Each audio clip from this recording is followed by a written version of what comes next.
there, I'm Jane Wittwer and I currently work as a consultant to international organisations on gender equality, gender mainstreaming and women, peace and security in security sector institutions. And I've been doing this type of work since 2018. I've worked with UN Women in the Ukraine, Jordan and New York, as well as developing and implementing projects for UN Women in the Republic of Korea, Kenya, Germany and Thailand. And this latter work involved developing and then facilitating a leadership, empowerment and networking module for the Women's Military Peace Operations course, or WMPOC, which commenced in late 2023. Now, the WMPOC is a collaboration between UN Women and the Department of Peace Operations to provide training specifically for uniformed women to prepare them for peacekeeping and to create a pool of qualified deployable women officers. The course consists of the United Nations Core Pre-Deployment Training module, the United Nations Staff Officer Specialised Training Material, and this new module of Leadership, Empowerment and Networking. I'm also an author for some of the Gender and Women, Peace and Security courses offered here at the Peace Operations Training Institute. And before that, I had a lengthy career as an Australian Navy officer, initially in logistics, but from about the mid-2000s I began to specialise in organisational culture, cultural reform and women's participation and representation in the Australian Defence Force. And this work, along with attendance at a NATO conference on gender perspective in 2012, then led me to develop an interest in the implementation of the Women, Peace and Security agenda within armed forces. As a result, I was deployed to Afghanistan in 2013 as the first Australian gender advisor to NATO operations, and that experience really opened my eyes to the experiences of uniformed women in conflict contexts. And on my return later that year, I was appointed as a Navy captain to lead the implementation of the Australian National Action Plan on Women, Peace and Security within the Australian Defence Force. This was then followed by a secondment to UN Women headquarters in New York in 2016 and as an Australian government-funded military advisor. And this role had been created to provide UN Women with an in-house capability on gender-responsive security sector reform, but also to inform Australian efforts on the implementation of the Women, Peace and Security agenda. And on my return to Australia in 2018, I retired from full-time service as I had undertaken the most senior roles in Women, Peace and Security that were available. And so I just put myself out there as an international consultant, and I've been consistently employed in that role since.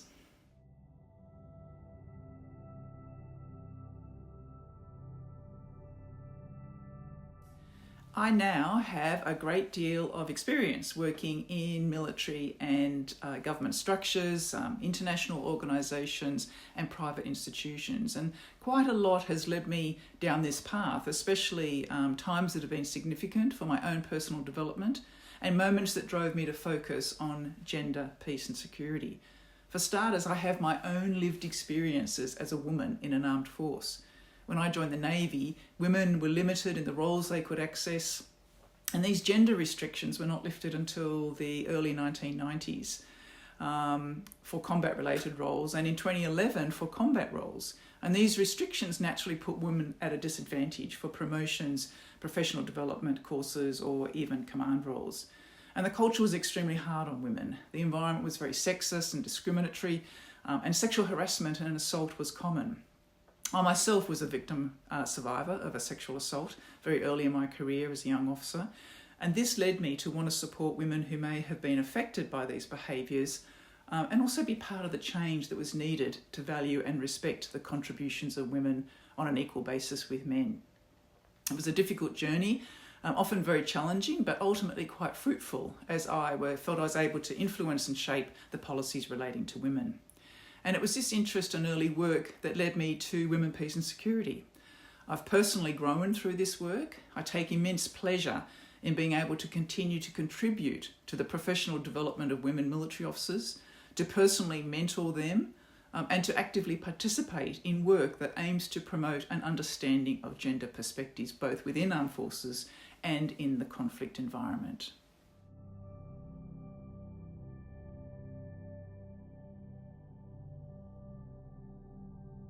Some of my career milestones have included a posting to an Australian warship in the mid-1990s as the senior logistics officer, and I was one of the first 2 women to do so at that time. Now, this is a milestone because when I joined the Navy, women were not permitted to serve on ships. And this posting only came about because the gender restrictions on combat-related roles had been lifted by the government, and I needed this senior executive role to be eligible for promotion to commander. It was, of course, very professionally rewarding, but also personally challenging. I was one of 2 women in a crew of 212, and many men made it abundantly clear that they didn't like women on board. Now, other career milestones included all the roles that I had in cultural reform and gender, peace and security from around 2008, which were created for me by forward-thinking senior male officers who saw the need to advance women's representation and participation. In terms of major achievements, there have been a few. Firstly, can I say that being a single mother of 2 young, smart, educated and very capable women has been my greatest achievement. Secondly, I had a very long military career, some 42 years in total, of which I'm very proud. Thirdly, I became an author. Professionally, I was published in the inaugural Oxford Handbook on Women, Peace and Security in 2018. Personally, in 2020, I published my first book, Against the Wind, and how women could be their authentic selves in male-dominated professions. And finally, another major achievement has been my academic career that I only started in 2019. When I joined the Navy, women were not permitted to do degree studies. I did do my Command and Staff course in 1994, my first introduction to academic studies, in which I did very well, and encouraged me to want to do more. Then my sea posting, starting my family, and life just got in the way. But my work in gender, peace and security inspired me, and I saw a need to gain some academic credentials to complement my practitioner skills. So I completed a graduate certificate in gender, peace and security in 2020 with the Monash Centre for Gender, Peace and Security at Monash University in Australia. Following that, I completed a Master's in International Development at the University of Canberra in Australia, with my major thesis focused on the United Nations efforts to achieve gender equality for uniformed women in peacekeeping. You could say that I caught the study bug, so I applied and was accepted into the PhD program at Monash University's Centre for Global Peace and Security.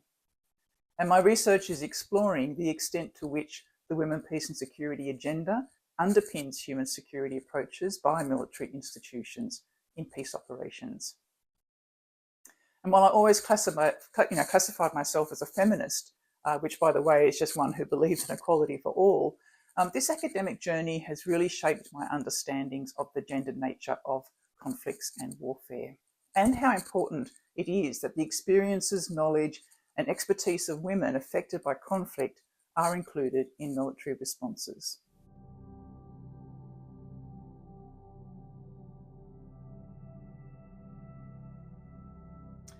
There are several reasons why women's participation in peace operations is so important. Now, from a liberal feminist standpoint, women's equal access to peace operations is a matter of gender equality.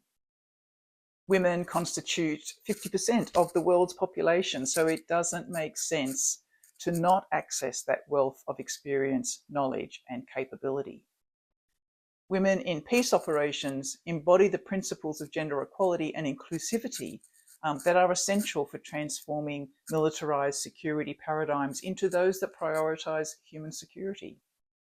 Their presence sends a powerful message about breaking gender barriers in traditionally male-dominated fields. They are a force multiplier. Now, peace operations can only be effective if peacekeepers represent the diverse perspectives, needs, and concerns of the communities that they're there to serve. So both women and men are necessary to achieve this. Therefore, both women and men are force multipliers. Now, I'm concerned that we continue to justify women's participation only on the basis of operational effectiveness, particularly when it seems peace operations require the supposed attributes of women that are not necessarily valued within their military institutions. Now, this approach continues to perpetuate an added value and added burden for women to prove themselves in an environment where we do not actually ask the same of men, nor do we question men's value to operations. We should just talk about the benefits of diversity and inclusion, and that's what will make our peacekeeping forces more effective.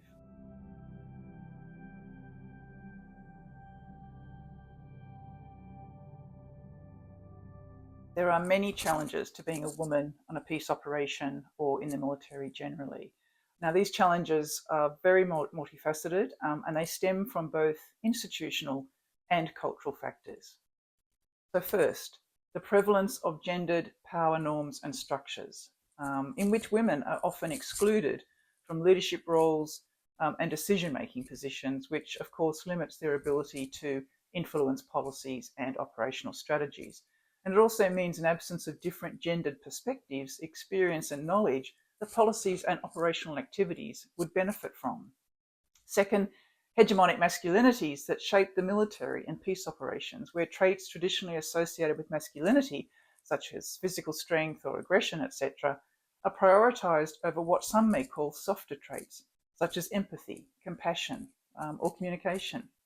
And this prioritisation marginalises the contributions of women who may demonstrate these latter traits. And it is interesting that one justification for increasing the number of women on peace operations is that these are different traits, yet they are not valued necessarily within normal militarised environments. Third is the extent of gender-based discrimination, harassment and assault that women experience at the hands of colleagues, both within their national militaries and on operations. And often there are also insufficient institutional mechanisms for reporting, accountability and redress of these behaviours. Fourth, gendered language and stereotypes that result in women being assigned softer roles in militaries, such as medical or support positions rather than combat or leadership roles. And in peace operations, this also shows up in a protector-protected binary, where women are confined to mission by senior male leaders due to high levels of violence in the community.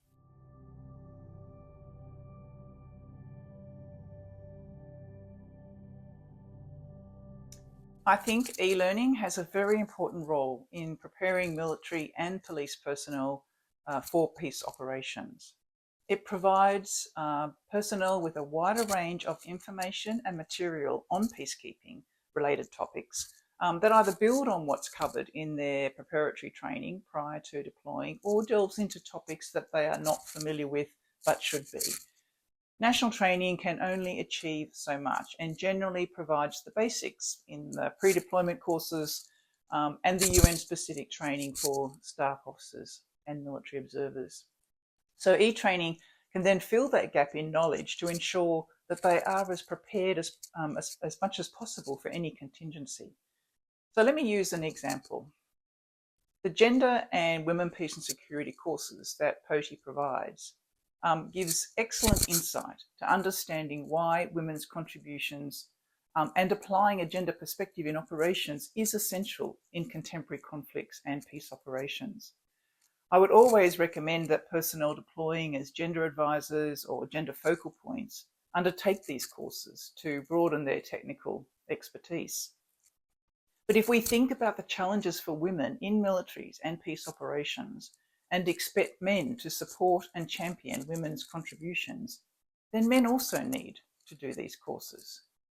Not only do they get to understand how conflict has evolved and how highly gendered it is, particularly for affected communities, but they also learn about the history behind women's rights to participate in public life, along with the benefits of diverse and inclusive teams.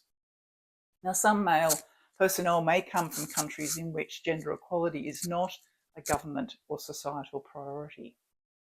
So undertaking these courses enhances their understanding about their obligations and responsibilities in a peace operations to uphold and implement the UN's policies of gender mainstreaming and gender equality, including, for example, why the UN is expending so much effort on increasing the numbers and representation of women in peace operations. Now, I personally have used POTI's e-training I'm a qualified gender advisor. I have worked on numerous gender initiatives, both within military institutions and on operations, but I still gained more knowledge, awareness, and understanding about the peace operations environment, context, structure, and systems by completing the range of courses that are included in the Gender and Women, Peace and Security package. So I highly recommend all personnel, both women and men who are deploying or want to enhance their deployability, to consider completing some of these courses.